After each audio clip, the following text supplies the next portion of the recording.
here with my March design team project for our Creative Corner. This month's challenge is called Junk in the Trunk. This is put on by Candace, one of the other awesome team members that we have over at the OCC.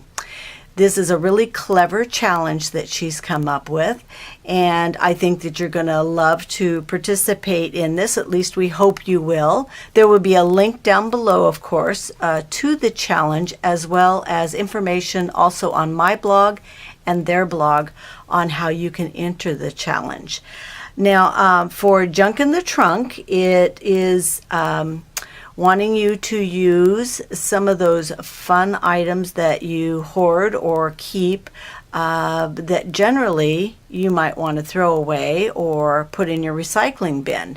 And what Candace would like us to do is to take out some of those items and repurpose them, recycle them, reinvent them to either make them look like something useful, functional, or beautiful.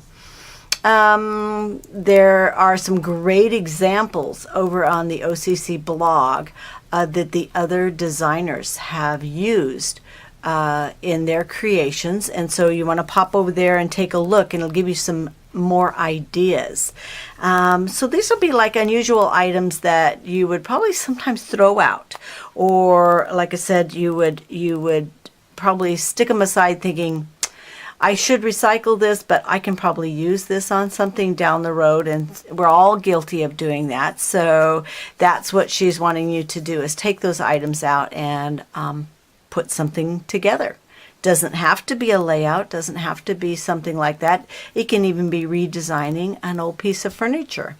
So definitely go take a look. You'll be surprised at some of the great things that the other designers have come up with. And this is what I came up with, and I'm actually using this for two purposes. I'm repurposing twice. This is my design team project along with a gift for my dad's birthday. This is a picture of him as a young boy along with his older brothers in the picture. And so I'm going to be giving this to him as a gift. So let me tell you first what I used as my recycled items. I have this old book paper that's kind of brittle, definitely old, aged looking, and this is what I used at the back. And so that was the one thing that I used. You can use just one thing or many things like I did. I had this egg shell left over. Would normally throw that in a compost or throw it away, and so I've made a mosaic in the back of the little clock using that. Now if you're interested in doing something like this, all you need to do is take your eggshell and boil it for like 4 to 5 minutes. You have to remove the membrane that is on the inside of the eggshell, and that'll remove it by boiling it, and then you can break it up and glue it on and do kind of fun mosaic things with eggshells. The other thing I used was a piece of cardboard at the back behind the picture right here. I went around my room, and like I always do, I gathered up a lot of items that I thought that I would use, and you'll see those in the pictures also at the beginning. And a lot of times those help inspire what I'm going to do. I'll look at the objects and think about ways that I could use them in there. Not that I will use all of the things that I pick out, but they do help inspire, like the spoon. This is a great old spoon and would be fun, but it just didn't fit in the arrangement after I started working on it. So I went around and actually pulled out a couple more things that I hadn't pictured to add to this, like the little bicycle here. This is a little metal charm bicycle. My dad actually still rides a bicycle, and so and I'm sure as a young child he rode a bicycle, so that's why that is in this, what the significance of the little bicycle is. It's kind of a little thing that he'll understand what that means. One of the other items that I picked up was this metal measuring tape right here, and it's an old metal one, and I have taken an alcohol, inked it, and added the microbeads on it to kind of add a little something in there. My father does a lot of building projects, and so that was significant to him as well as the hinge in here. He makes beautiful cabinets and furniture and stuff, and so that also is significant to him. He's also a beautiful gardener, and so I added this old faucet knob that I found in an antique store. So I'm kind of repurposing that as well. And these old typewriter keys, I found those also in an antique store, and I thought that was fun to use in there. And of course we got Remember You from when he was a small child there. The thing I started with, I think you could see in the beginning, here's the back of it. It's just a metal decor, home decor piece.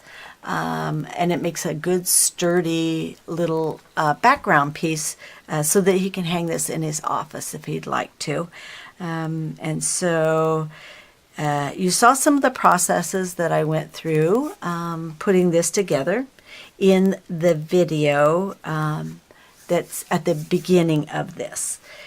And I get going along and get so involved in creating it that I forget once in a while to turn the camera on. So sorry you didn't get to see all of the little processes that I went through, but it's pretty straightforward. It's just got some paint and rub and buff on some of the objects. And then I've added the copper beads.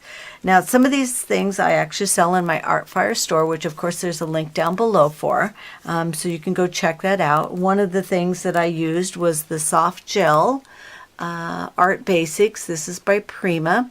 It works really great to adhere the beads in place.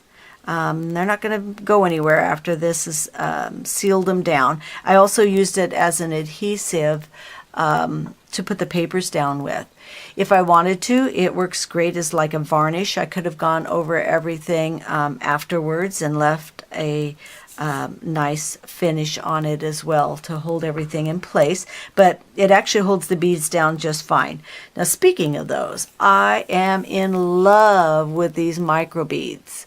I carry the copper ones at this time. I am going to carry more of the colors because I adore these. These are so much fun.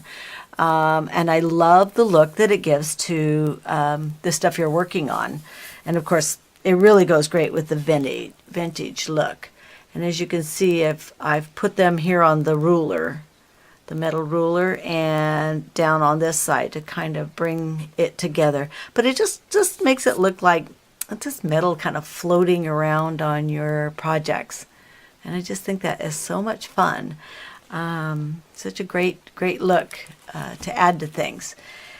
And the other items that I also have are the rub and buff. I still have a few of those in my Art Fire store, and I just love the depth that it'll give to objects when you use the rub and buff on them afterwards.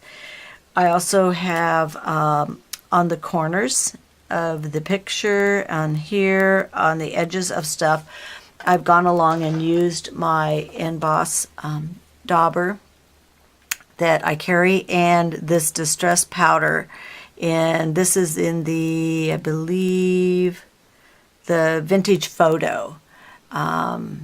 This is a great way to get another look to your projects, because it's not that it's not really shiny, it just adds a lot of texture. Let's see if I can get this turned just right to the light so you can see. It's slightly shiny when you melt it down, but it's more that it adds a nice rough texture to it. I mean, it really looks like it's just kind of rusted around the edges. And I like the way it tones down the shine when I put it around here on the little clock watch. And as you can see, you can just about see the mosaic there in the back. In the video, it showed how I made the little mosaic out of the eggshells. So this is what I came up with the items that I found to repurpose and add into my project. Please go over and check out the OCC, our Creative Corner, and join in this month's challenge. It's a blast. The rules are over there. You'll be able to go over there and check out what you need to do to enter. And we have great sponsors that sponsor our prizes. So please go check it out. And I would definitely appreciate it if you went over to my blog as well and checked out some of my photos and left your wonderful comments over there as well. Thank you very, very much for joining me again today. Have a wonderful week. Bye-bye.